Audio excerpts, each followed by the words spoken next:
কি যে মজা হচ্ছে, এট লাস্ট আমার ফাইনাল পরীক্ষাটা শেষ হয়ে গেছে। এইবার কোনো টেনশন নেই পড়ার, সারাদিন খালি খেলবো, ঘুমাবো, খাবো, বন্ধুদের সাথে আড্ডা মারবো, মজাই মজা। আর বই খাতাগুলোকে তো একদম চোখের সামনে থেকে সরিয়ে রাখবো, 100 মাইল দূরে থাকবো বই খাতার থেকে। রেজাল্ট যেদিন আসবে সেদিন এটা দেখা যাবে, তার আগে তো মজা আর মজা। ও মনা, এসে গেছিস তুই?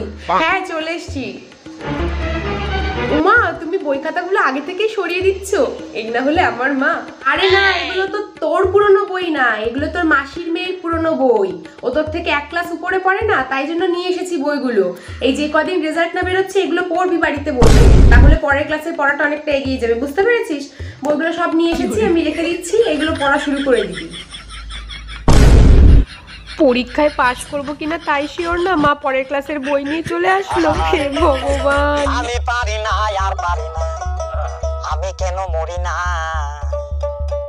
আজরাইল কি চিনে না?